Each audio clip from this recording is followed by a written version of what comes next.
Welcome छ हजुरहरूलाई हाम्रो एमबी फ्यामिलीमा।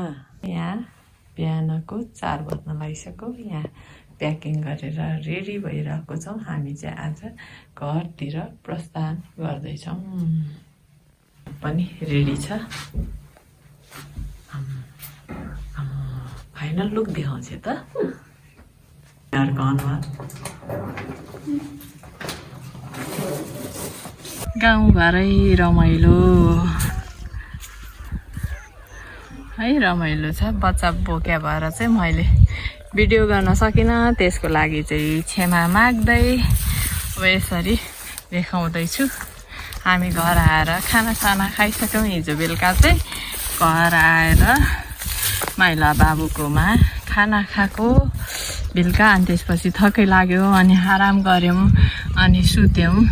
त्यसपछि चाहिँ अहिले चाहिँ यो चाहिँ हाम्रो घर। अनि यहाँ घरमा आएर आज चाहिँ खानासाना खायौँ। त्यसपछि चाहिँ आलु खन्ने रे बाबु गइसक्नु भयो अगाडि। मेरो बाबा छोरा पनि आलु काकाले खनेको हेर्न गइसके। म पनि त्यहाँ जाँदैछु।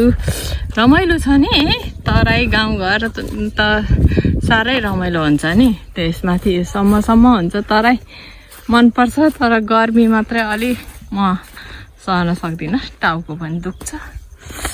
अनि आयौँ हामी। अरे छोरोलाई चाहिँ थाम्नै गाह्रो भइरहेको छ, तर रमाइलो छ। हामी आउने बित्तिकै घाम लागिहाल्यो नि फेरि।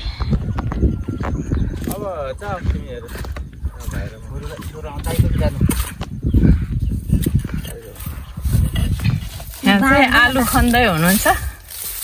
यता घाममा भन्दा त भाइ बिहान बेलुकै ठिक होइन र? बिहानै ठिक हो। अनि आज किन खन्नु पर्छ भने पानी आउला कि भनेर खनी गर्ने बाबु, खनी गर्ने खण्डमा त 2 दिन ढिलो भयो के हुन्न नि त फेरि।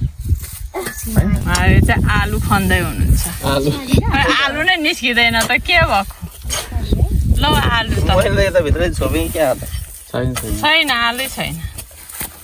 अर्को खन्दै हुनुहुन्छ। अर्कोमा चाहिँ धेरै त खासै आलु पनि यता चिठा परे जस्तै बोटमा आउनु। आलु त मसिनो रहेछ खासै रहन्छ। यहाँ चाहिँ छ कि जस्तो छ, अलिअलि देखाएको थिएँ। त्यो जति देखेको त्यति नै रहेछ। आलु चाहिँ खासै रहन्छ, मल नपुग्या होला। पनि खासै रहन्छ, त्यही भएर हामीले चाहिँ आलु खन्न छोड्यौँ र अब घरतिर लाग्न थाल्यौँ। घाम पनि भयो। यहाँ फुचे चाहिँ घाममा के गर्नु र, उसलाई रमाइलो छ। ल बाबु अब घर जाने। बोरा 6-7वटा ल्याएको त आधी बोरा पनि हुँदैन जस्तो त पऱ्यो रे। छोड्यो हामी सबैलाई छोडेर।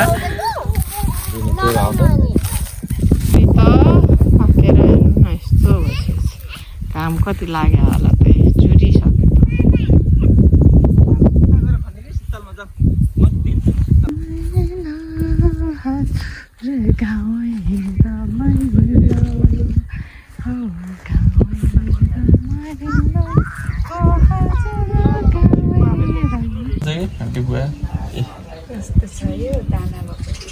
दाना हुन्छ नि, त्यो दाना हुन्छ नि।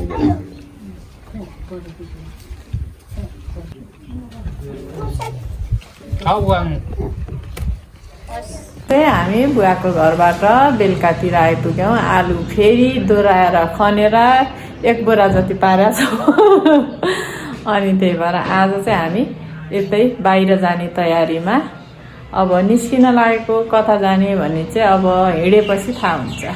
हो फाइनल लुक चाहिँ यहाँ भाइको घर अगाडि गाडी कुर्दैछौँ।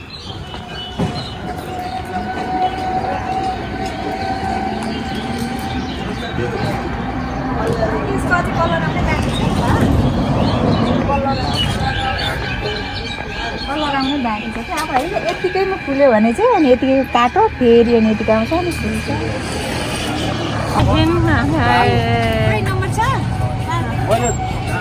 छोरो इटरी भागबाट नि आएको है, होइन? इटरी भाटपट्टि नि आएको होइन भाडा काका चाहिँ त्यहाँ कुरिरहनु भएको छ है होइन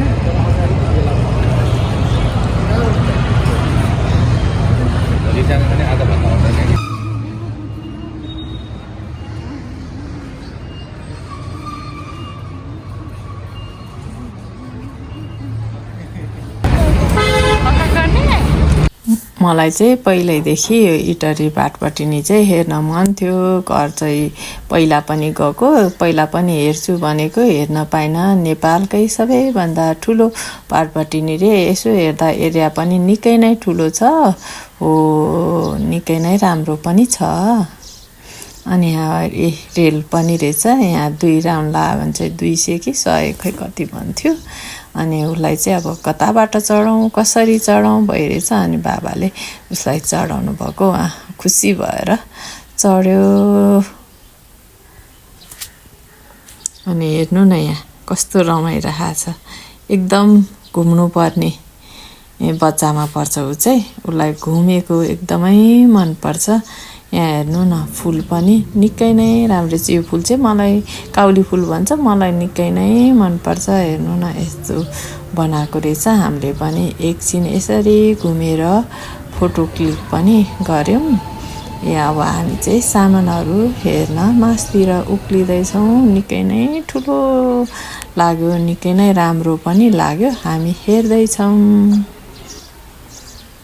यसरी हामी घुम्दै पनि छौँ के छ कस्तो छ भनेर यहाँ हेर्नु न सबैजना बच्चा भएको हामी होइन डुल्दैछौँ निकै नै रमाइलो छ गरिमाले त फोटो पोज पनि दिँदै थियो यसो फोटोहरू पनि खिच्दै थियो चाहिँ हामीले फुचेलाई खेलाउन लग्यौँ त्यहाँ चाहिँ बच्चाहरूको लागि छुट्टै खेल्ने ठाउँ नै बनाएको रहेछ यसो बच्चाहरूलाई रमाइलो टिकट चाहिँ अलि महँगो नै लाग्यो प्यारेन्ट्सहरू पनि यसो बच्चालाई प्रोटेक्ट गर्न जानु पर्यो भने 50 रुपियाँ भने जस्तो लाग्यो मैले चाहिँ सोधिनँ उहाँलाई बच्चाको चाहिँ 250 सस नलाएको वा मजा नलाएको छ भने चाहिँ धेरै नै अझ 300 हो क्या अरे त्यस्तो रहेछ खेल्ने कुराहरू चाहिँ टन्नै रहेछ बच्चाहरूलाई टाइम स्पेन्ड गराउन चाहिँ निकै रमाइलो रहेछ हजुरहरू पनि यसो आफ्नो बच्चाहरूलाई इटरी भाटपट्टिमा लगेर मनोरञ्जन गराउन सक्नुहुन्छ हाम्रो फुचेलाई चाहिँ निकै नै मनपर्थ्यो त्यसैले लग्यौँ त घुमेर घर पनि आइपुग्यौँ नुहाइ पनि सक्यो एकदम धुलो मैलो अनि अब चाहिँ फेरि पनि हाम्रो बाँकी नै छ अब दिदीको घर जान लाग्यो दिदीले खाना खान बोलाउनु भएछ दिदीसँग भेटघाट पनि भएको छैन भन्दै यो भ्लगबाट बिदा चाहन्छु अर्को भ्लगमा भेटौँला बाई बाई